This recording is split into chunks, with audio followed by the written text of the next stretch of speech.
Дами и господа, започнува програмата Гласот на народот со Слободан Томич. Интеракција 100%. Кажете си се што ви лежи на срцето и тежи на душата. Тука сме да ви помогнеме. Ексклузивни теми, соговорници кои нема да одбегнат со одговори на вашите прашања, коментари или критики. Постоиме за вас. Гласот на народот е клучот на демократијата. Гласот на народот со Слободан Томич во живо.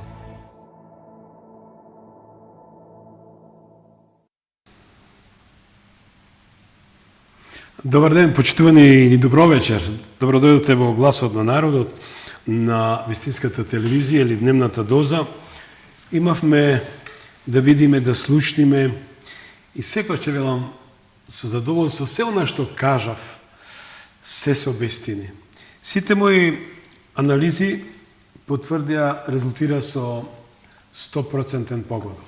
Погодок беше и за Таравари, кој воопшто не требаше ни најмалку ни 1 милиметар да влезе на политичкото место во коалицијата ВЛЕН, односно со ВМРО ДПМН. Бидејќи човек кога еднашка греши и свесно го прави сето тоа, бегајте од него. Од секоја пора на животот. Човек кој 4 пати влага, искача во владите, значи, тоа е шибицар. Шибицари знаете, со топчињата, каде е топчето. Не можете вие со такви. Не можете со таков човек, кој е одговорен за здравјето на луѓето. Денеска ми се јавуваат професори, доктори, сестри, 3 дена им касни платата. Тоа значи дека нема добро менаџерство. Не може министер одговорен за извештај, за здравствената состојба на пациент, да ја нивелира, да ја организира и да биде во штета на пациентот починатиот, кој што беше мојот син, а во интерес на тие што го сторија злосторството. И многу се такви случаи. Не може. Не може министер да биде тој што еден начин шибицарски, лукративно, купува куќа од 500 евра квадратен метар во центарот на Тафталиџе, на најдобра зона, тоа го пренесува медиумите почитувани. Тоа го обвинува политичките партии. Тоа го потврдија тие што му ја купија куќата. Истиот Таравари, тој кој самиот се дрзна и го нарече пациент Али Ахмети, колку се сеќавам, медиумите пренесува, го предложил токму на клиниката кај што е тој. Тој е специјалист за Алцхаймерова, исправете ме, болест. Се сочувствам со сите. Се сочувствам, верувајте ми, јас сум човек со таква емоција и емпатија за секој пациент. И ова ќе окажам, ќе завршам и ќе барам еден джингл. Ова е мојот дел на коментар. Не можете, почитувани, да си играте со здравјето на онколошките пациенти, во кои јас сум. Не можете да не оставите со ниту една таблета. Цел живот плаќаме здравствена заштита. Не сме ние виновни ако сте неуспешни, неспособни. Ова се однесува за 7-те години на СДС и ДУИ. Вие ги препродававте таблетите на онколошките пациенти под рака дури на Косово завршија. Па не секам да речам сега лета што го вела Таравари, дали ја продолжи листата ситуација како претходниците? Ве молам, вие сите одговорни што сте набавувач на онколошки терапии, подитно, ама и итно да ги дистрибуирате, да ги обезбедите и да ги доставите до пациентите. Ве молам еден джингл и се враќам во студиото. Доколку Украина еден ден би била членка на НАТО, а веројатно никој. Гласот на народот со Слободан Томич. Гледајте ме. Да, тоа беше мојот победен коментар. Почитувани, денешната тема ја насочив и дадов акцент за глобалната политика и тоа што затире на нашите балкански простори, вклучувајќи Македонија.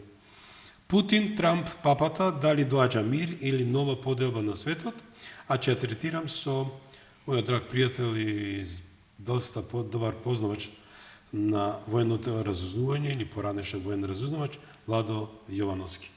Добро вечер и добро дојдовте. Добро вечер, добро ве најдов.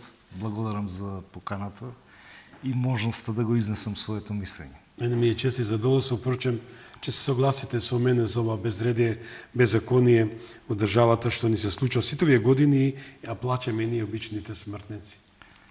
Да, за жал е така и она големата мисла на нашиот великан дека светот го разбира како поле за културен натпревар помеѓу народите, за жал никако да постане реалност. Истото не само во меѓународните односи, туку истото се случува и внатре во државите, особено во нашата држава, каде што главното обележје е корупцијата. Која никако не може да се откорени или не се сака да се откорени? Видите, кога зборуваме за корупција, треба да се свати корупцијата во еден поширок контекст, бидејќи корупција не е само тоа кој ќе го добие државниот тендер за изградба на модуларна болница или набавка на апчиња на терапии за разни пациенти и така натаму. Туку корупцијата е еден многу поширок контекст кој во срж ја уништува државата. И јас и многу порано сум рекол дека најголемата безбедносна закана по една држава или закана по обстанокот на државата е корупцијата, доколку не се стави во некои нормални рамки. Корупцијата значи дека немаме образование. Вие сигурно знаете, сте слушнале дека денес не е никаков проблем да се набави факултетска диплома од било кој факултет. Так. Дека не е проблем да се добие дури и магистерска титула и докторска титула и така натаму. Ја знаете познатата мисла. Тука на запирка. Ќе се препознае дотичниот, инаку голем обожавател на фондации, на парични маси, тоа огромни пари, кој преку ноќ станал, не знам дали гимназија имаше, професор доктор. Колку е тоа смешно и банално, да се задржам на додиме на темата, но дали е ова уште една девалвација, дерогирање на Македонија како држава, имајќи факт дека писменоста кон Европа излезе токму од македонските простори, од ова парче место. Да, за жал тоа е големиот абсурд, бидејќи, како што рековте, писменоста потекнува од овие простори. Сега големи историски дебати се дали од македонци или од некои други припадници на некои други народи, меѓутоа тоа воопшто не е значајно. Важно е дека е од овие простори и дека не можеле да бидат нешто што не сме и ние денес. Така.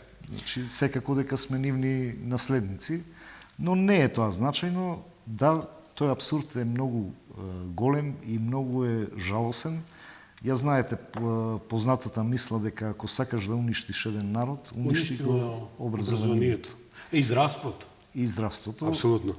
Штом го уништиш образованието, практично ти добиваш доктори кои не се доктори, медицински сестри кои не се медицински сестри. Резултатот се знае. И резултатот е тој. Да. Господин Јовановски, со оглед дека почитувани, јас ја заволам режијата, со нас е Кристина Томич, мојот продуцент, Ивана Лесовска и еден млад, убав господин, тој Владимир. Ја му благодарам што сте со нас. Ја би сакал само едно клумното, можете само да ми ја пуштите, а тоа нека биде вовед за вечерашната емисија, која настојува Путин, Трамп и папата, кои навистина нудат мир и крај на нова подоба на светот. Господин Ивановски, со оглед дека сте еден од врвните војни разузнавачи во Македонија и пошироко, ова тема, да, тоа се може да ја гледаме, тоа е во кадарот, тоа се Путин, Трамп, папата Лав 14 и најинтересниот политикан тоа е Зеленски. Денес не само неколку дена пред најавените преговори во Истанбул на 15 мај, светот стои пред историска раскрсница. Владимир Путин предлага прекин на огнот и почеток на мировните разговори. Но дали за таа понуда се крие вистинска желба за мир или вешта геополитичка сметка? Со барање за признавање на Крим, Донбас и без нови санкции Русија го става Западот на испит. Доналд Трамп пак ја поздрави понудата како голем ден за Русија и Украина, но за тоа се крие неговата голема визија, слабење на Европската Унија, нова улога на Америка и враќање на глобалната равнотежа. Во сето тоа, новиот папа Лав 14, прв американски понтифекс, повикува на мир со духовна тежина, но и политички ефект. Ако до 12 мај, тоа е вчера, а тој помина, како што кажав, не се прогласи примире, Макрон, Мајнц и Британија најавуваат најтешки санкции до сега, последен обид да ја спречат новата геополитичка оска Трамп-Путин. Со оглед дека, како што реков, 12 мај помина, што се крие за тишината, господин Ивановски, да, тоа е, гледаме во слайдот, дека 12 мај помина, дојде денеска 13 и ништо не се случи. Како го коментирате сето ова, имајќи факт дека четворката денеска помина, некој може режијата да пушти тие слайдови, тие инсерти, пардон, ме зашемете во секој случај да можно, а не ме изненадува, да има некакви прашоци бели во ракав што ги чуваат. Дали тие заслужуваат во секој случај да владеат со големата политика или светската политика? Како што и пред малку во неформалниот разговор споменавме, новиот светски поредок некогаш представуваше израз или поим кој обично кај обичната поширока јавност ги ја тераше да го перцепира тој израз како некаков заговор, како некакви тајни договарања, преговарања и така натаму. Хенри Кисинџер, мислам дека беше 2008-та, ја напиша книгата токму со тој наслов Нов светски поредок, во која што практично објасни дека тоа е редовна геополитичка динамика во која сите држави, особено силните и големите, се борат за што повисока позиција на светските степеници, Така. од каде што ќе можат, колку што се повисоко, тоа полесно ги остваруваат своите геополитички интереси. Во смисол со примена на сила и моќ или со соработка и со конфронтација со другите држави, обезбедуваат за своите производи пазари, обезбедуваат за своите држави работна сила, ефтина работна сила и така натаму. Во главном тоа е една геополитичка динамика која постојано трае. Во минатото светскиот поредок траел подолго заради тоа што поспоро се одвивале работите на меѓународната сцена. Например, биполарниот поредок траел скоро 40 години. Потоа доаѓа периодот на униполаризмот, каде што најголемата светска сила, Соединетите Американски држави, практично управуваше со светот, додека на сцената повторно не се враќа поразената Русија, Советскиот сојуз, распаднатиот, односно сегашната Руска федерација, и токму со доаѓањето на Путин, кој вешто играјќи со природните ресурси кои ги поседува неговата држава, успеа Русија да ја врати на големата меѓународна политичка сцена. Во меѓувреме израсна и Кина, која е застрашувачки силна во воен поглед, во економски поглед и така натаму, и светот постанува мултиполарен, тука и Јапонија со својот огромен техничко-технолошки развој, напредок, и тука се многу други држави кои се регионални сили и така натаму, меѓутоа сепак имаат значајна улога и во големиот светски поредок, во новиот светски поредок.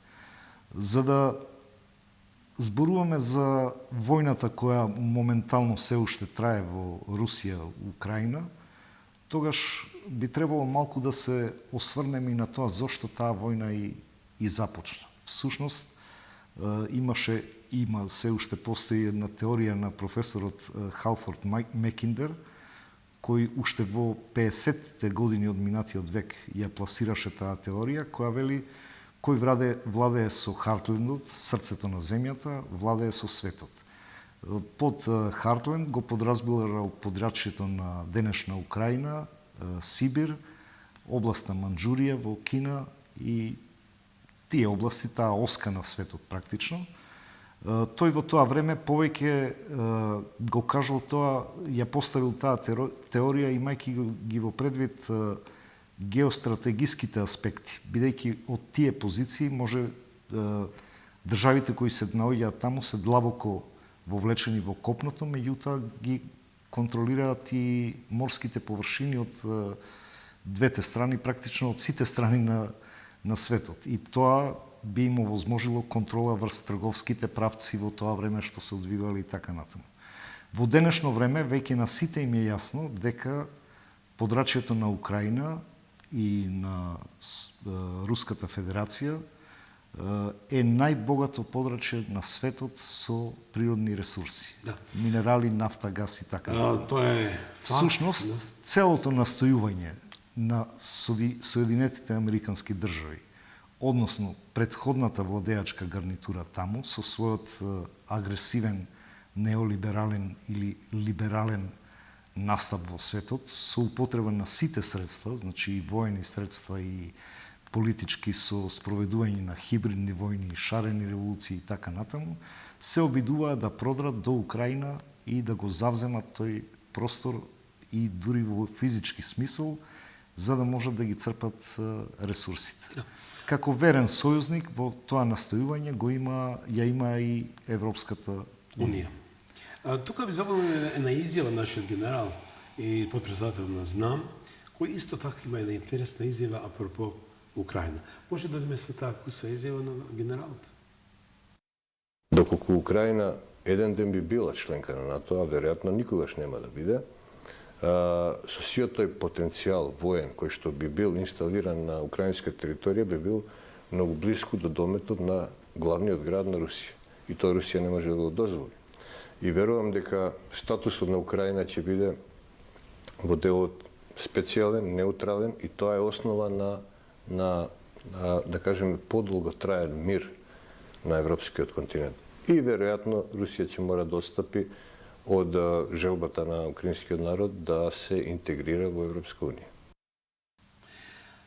Малце мене е небулозно и парадоксално, во секој случај, за таа двојни стандарди, два арши, на што збори Мицковски, премиерот го укажа и повеќе пати на EPP конференцијата, конгресот и секојдневната комуникација со меѓународи Кошта треба да не посети председател на Советот, Европскиот совет, кој со една многу дискредитирачка, дерогирана, мислам, дисквалификаторска позиција ја девалвира Македонија визави Албанија, Црна Гора, кои сепак не може да се мерат со Македонија и низината заложба. Господин Ивановски, имајќи факт дека тоа нека биде само еден вовед за нашата ово прашање, тоа е дали Путин нуди вистински мир или игра за шаховски потек, имајќи фактот дека Европската унија нема капацитет да му постави ултиматум, со оглед дека тоа е една голема гротесна, ако се согласите со мене. И затоа Путин, денска сме 13. Беше до 12. Дека ќе го блокира, ќе го наруши, парализира економскиот, финансискиот потенцијал. Како го гледате со тоа што Путин најмалку не реагирал и рекол и изјавил поред, нема 12. 15 го поканувам председателот на Украина, директни преговори во Истанбул, тет-а-тет. Да, сето тоа произлегло од еден поширок контекст. На што конкретно мислам? Со доаѓањето на Трамп на власт во Соединетите Американски држави дојде до драстична промена на надворешната политика на Соединетите Американски држави. Од една претходна политика која беше крајно агресивна, практично девастирачка. се спроведуваше под влијание на така наречените глобалисти, кои всушност настојуваат да управуваат со светот. Тоа беше и причината што НАТО по секоја цена сакаше да се прошири до Украина, за да на тој начин се стави контрола врз природните ресурси, односно да биде под контрола на глобалистите, односно народски речено на богаташите, кои сакаат да продадат и во тој крај да ги црпат природните богатства и да управуваат со светот, со богатството кое го стекнуваат, а знаеме дека човековата алчност нема граници. Масловата теорија за мотивација вели дека човекот мора прво да ги задоволува своите биолошки потреби, тоа е храна, вода, сон и така натаму. Меѓутоа, тоа од секогаш било така и останува така, меѓутоа проблем е што човекот нема мерка, за разлика од другите живи суштества. Било кое живо друго суштество знае колку е гладно и колку треба да јаде. Ќе изеде толку колку што треба. Човекот дали поседува градови или држави или острови и така натаму, никогаш доста.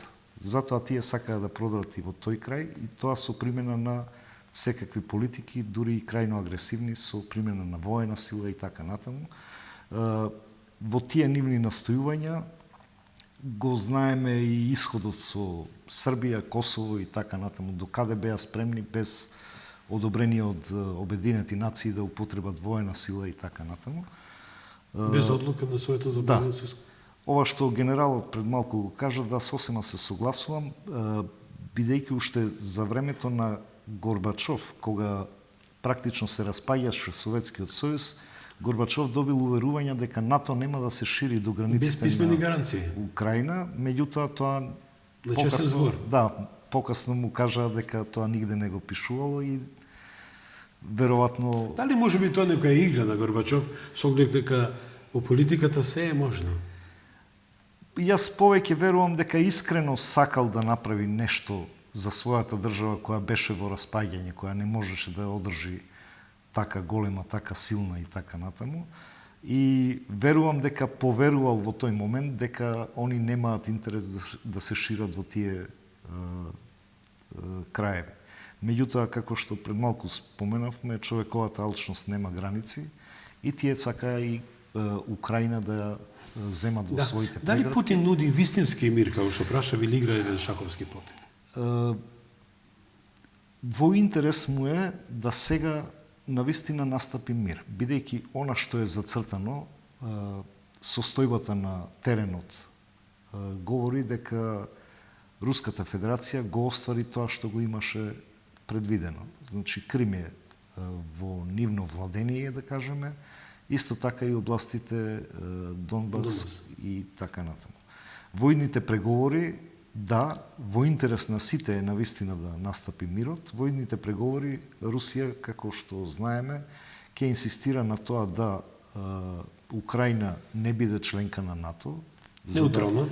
Да, за да не дојде до тоа да се допираат на границите НАТО и Русија, што секако представува голем ризик во секој случај, и да се симнат санкциите кон Русија, економските санкции, и евентуално Украина да остане и надвор од Европската Унија.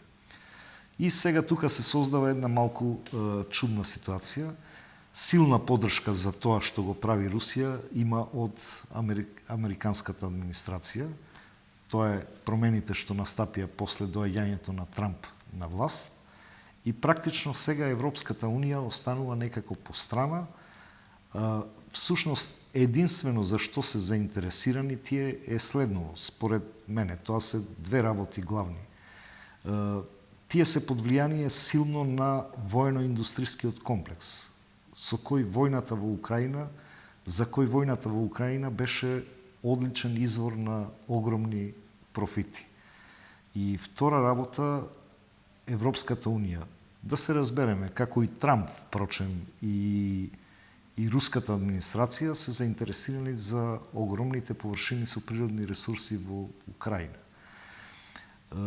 Имајќи го во предвид новото, на некој начин под наводници да го ставиме, сојузништво помеѓу Америка и Русија, Европската Унија ја остава некако по страна. И таа тешко може да ги оствари своите интереси. И самите признаваат, без Америка не можеме ништо. Да.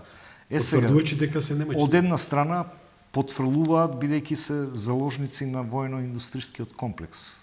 Значи, му ги кратат огромните профити кои воено-индустрискиот комплекс досега ги имаше. И втора работа, прашање дали ќе успеат да заграбат делови од Украина, не мислам во буквален смисол, туку дали нивните компании ќе успеат да влезат и да ги во името на обновата и така натаму, да успеат да ги исцрпат, да ги црпат огромните природни ресурси кои се таму достапни. Од тие причини сега тие се наоѓаат во една таква ситуација, бидејќи до сега ја форсираа војната, се обидуваа и до пред некој ден да ја форсираат војната, ветувајќи му помош на Зеленски во оружје, во опрема и така натаму, дури се дрзнаа да речат дека и сопствени сили ќе испратат таму и така натаму. Меѓутоа добија одговор Путин. Да, добија одговор од Медведев, мисля, че. Медведев беше. Само нека се обидат и тоа се разбира, се надевам, сите се надеваме дека до такво нешто. Дали Трамп во овој момент подготвува договор со Путин? Јас мислам дека они веќе имаат некаков договор и кој досега, колку што можам да видам, джентлменски го почитуваат. Не знам дали се работи за договор кој е писмен, составен и така натаму, бидејќи во дипломатијата има разни врсти на договарања, и јавни, и тајни, и договарања зад кои останува документацијски материјал, а и договарања зад кои не стои никаков документ, може да се и во 4 очи и така натаму. Меѓутоа, имајќи ги во предвид синхронизираните потези кои и едната и другата страна ги прават, јас мислам дека се работи за договор. Во смисол, Америка веќе уште со доаѓањето на Трамп на власт заговараше веднаш прекин на огнот. Трамп се изјасни дека ќе работи на воспоставување на мир во светот, а не амерички синови војници да гинат на разни делови од светот за нечии туѓи интереси. А Русија одавна зборуваше дека секако се за мир, меѓутоа под одредени услови. Затоа мислам дека постои одредена синхронизација во нивните потези, затоа и пред малку реков дека новото сојузништво под наводници е помеѓу Трамп и Путин. Господин Јановски, со оглед дека ситуацијата меѓу децениските противници Индија и Пакистан, а јас ќе направам само една дигресија, еден мал влез, повторно тој преку ноќ стана професор доктор, инаку сочно ги оближува своите мустаки за убавите хонорари и вели во некој подкаст, не знаете колку пари се мисли на Deep State, значи се работи за милиарди, 7-8 милиарди беа дадени на така наречени невладини, ја ќе речам тие Соросови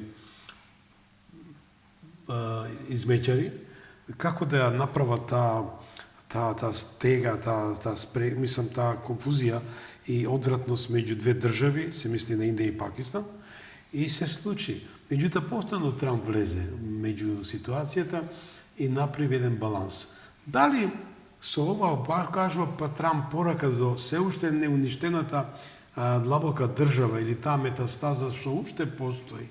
Знаеме дека не е само Вашингтон, не е преку барата, длабоката држава е ширум Европа.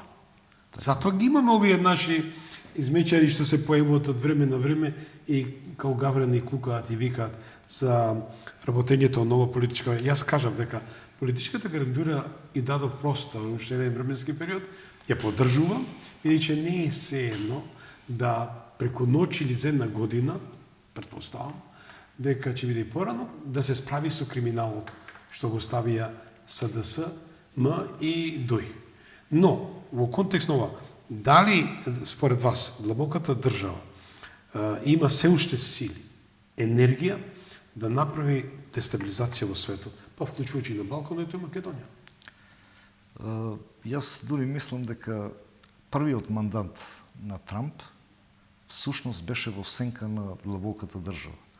Бидејќи само формално Трамп ги водеше државните работи, со една огромна долгогодишна инсталација на таа длабока држава. Кој не можеше да се спротистави? Не можеше да се спротистави. Меѓутоа сега вториот мандат тој веќе доаѓа со одредено искуство, со добра Со цел, подготовка, со јасна цел, драстично да ја промени политиката на Соединетите Американски држави и да ги искорени влијанијата од таа длабока држава. Иначе се разбира, длабоката држава се уште е силна, поготово тие инсталациите по Европа, Вклучувајќи Македонија? вклучувајќи и во Македонија. Меѓутоа, скоро имаше пред околу месец-два дена дека USAID помошта изнесуваше околу, мислам, 19 милиони долари Не, повеќе. годишно. 380 милиони до сега. Да, до сега. Значи, тоа се за нашиот простори сепак огромни потенција. пари и тие со тоа финансира практично војува хибридно, тоа е хибридна војна, која војува со сите расположиви сили и средства, практично нашиот народ, конкретно кога зборуваме за Македонија, го претворија или го натераа да се бори самиот против себе. Ние на тој начин ја имавме таа шарена револуција, финансирана токму од длабоката држава, која предизвика промена на историското име на Република Македонија, чии последици ќе ги чувствуваме и понатаму. Видовте дека тешко ќе можеме да се соземе. Од СДСМ го користи тоа ругло име, не го користи. Не го користи бидејќи секој нормален човек сваќа колку е тоа Истите штетно. тие што кога на слот машина го кажува во една минута 50 пати. Така е, точно. Дел од нив разбираат што поддржале, што помогнале, разбираат дека сме војувале самите против себе на собствена штета. Дел никогаш нема да разберат, бидејќи се заслепени од тоа што длабоката држава им овозможи заработка на огромни суми на пари, поставување на позиции, доведување на власт. Тоа е веле предосо, така? Да, правно Дали гледано. тоа кривично дејание застарува? Не застарува Никогаш. според правото, никогаш, и се надевам ако ништо повеќе ќе бидат осудени од народот, јавното мислење, историјата и така. А зашто да не биде осудено од ова политичка гарнитура која повеќе пати јас ја повикувам, ја прозивам дека мора тоа да го направи Христијан Мицковски, бидејќи добил 600.000 гласови.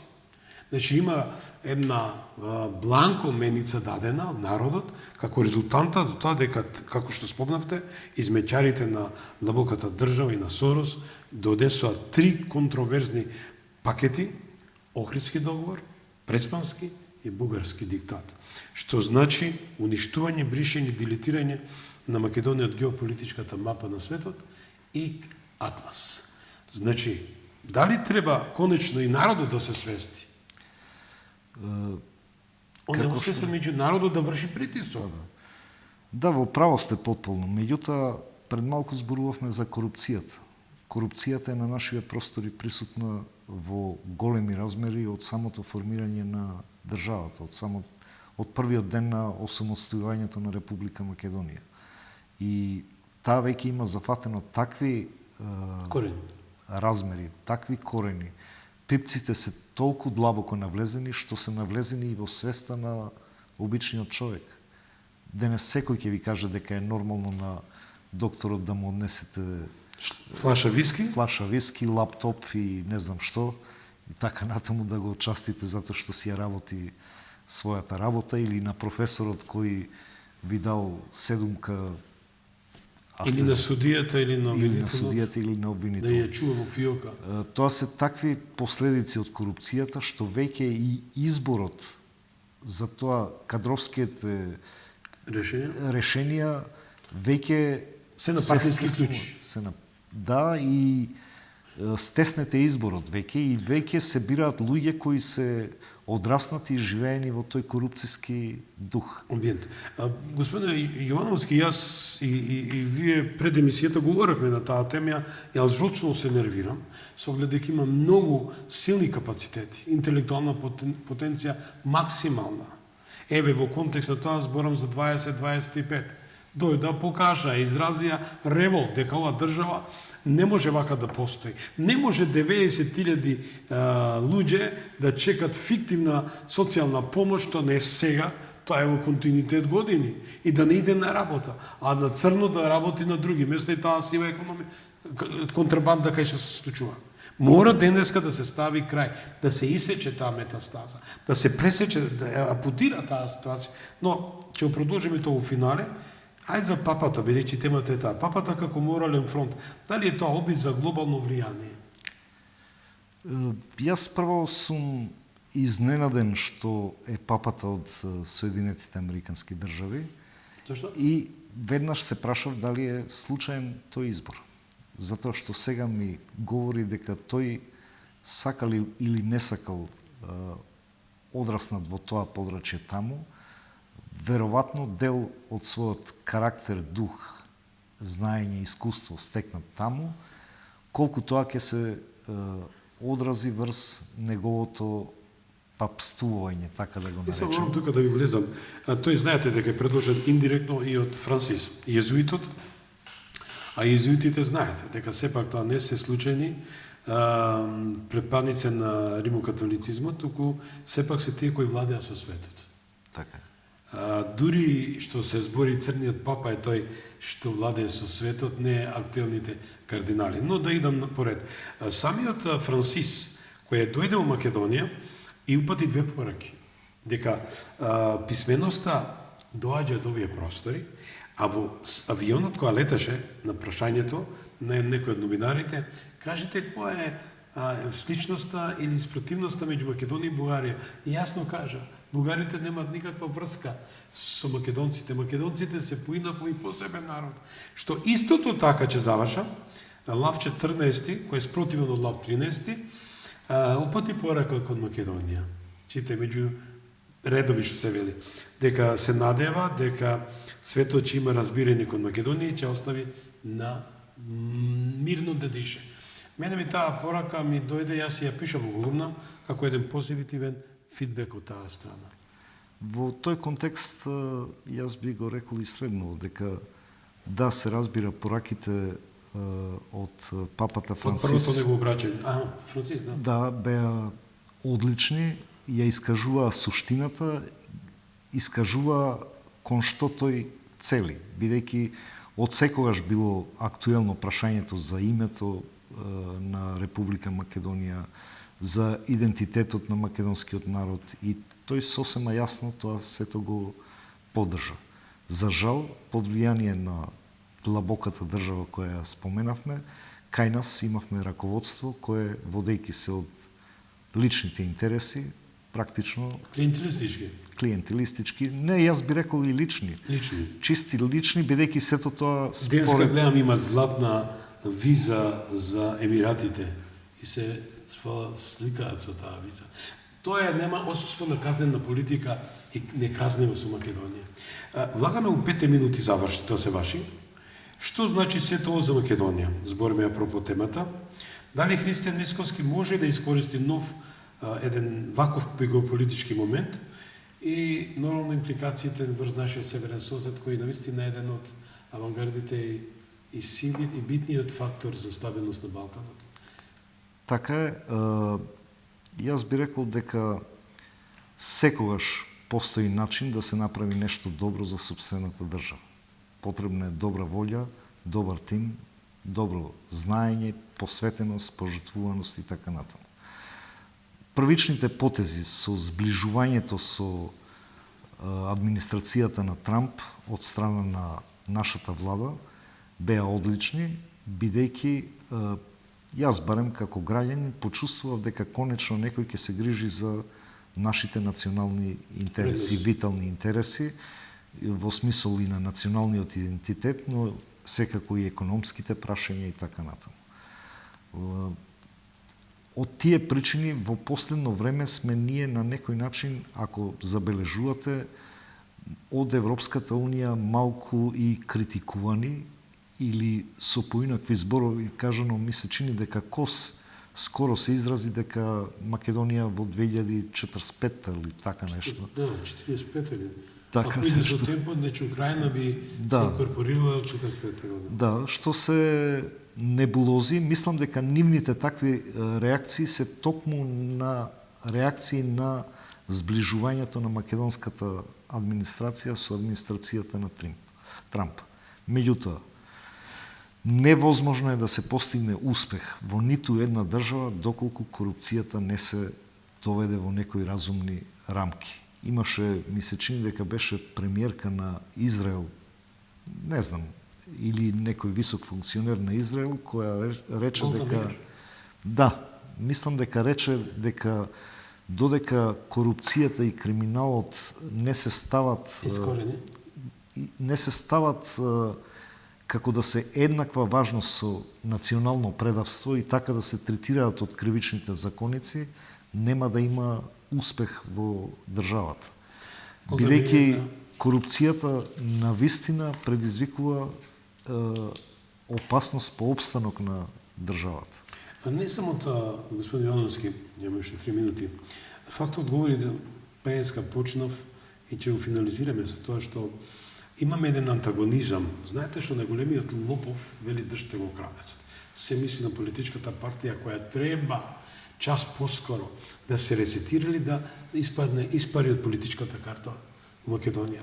Беше обвинет господинот Максим Димитриевски од страна на сегашниот председател и тој му возврати во секој случај.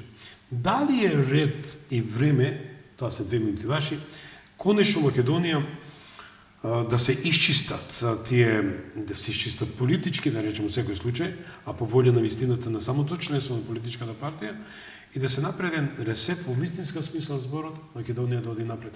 Токму ради овие политиканти кои сами себе се илустрира со кривичниот законник и се уште своите задници просвете ги ставија во челните клупи на парламентот. Не само да е време, туку јас би рекол дека е тоа пресудно за опстанок и развој на државата. Доколку тоа не се направи веднаш, што поскоро, Македонија нема иднина. Во кој смисол го мислам тоа? Доколку и натаму остане оној член од законот, кривичниот законник, кој беше дека кривичните дела злоупотреба на службена должност застаруваат после 5 години. Тие дела не треба никогаш да застарат, додека не се донесе вистински закон за потекло на имотот и во смисол и конфискацијата и во смисол секој функционер, секој политичар да пројде низ тој филтер, да покаже од каде е имотот денес што го има во последните 30 години, како го стекнал, да се проверат сите транзакции. Тоа е челендж до Мицковски неговиот тим, дека еве ви можност, имате мнозинство, промените го кривичниот закон, суспендирате го тој кривичен закон донесен на еден шверцерски начин и вервајте, гарантирана ви е со години. Некој Еди Рама, се знае че пил не Еди Рама 4 мандата, тоа беше некигенски. И ќе добидете победата секојаш. Бите живи и здрави. Благодарам овој школски час, 45 минути час помина. И верувам дека ги задоволивме апетитите на гледачите. Благодарам уште еднаш што бевте со нас во овие 45 минути и посакувам пријатна вечер со програмите на телевизија Вистел, вистинска телевизија и коментирате, размислувајте за ова што вечера говоревме. Говоревме од срцето и душата, не по remove control. По петок ве очекувам исто така вака ексклузивна емисија со супер соговорници. Пријатна вечер.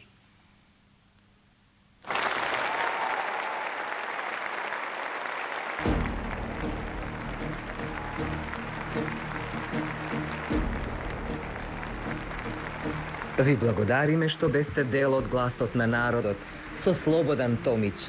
Ве очекуваме утре, во исто време, на Вистинска телевизија.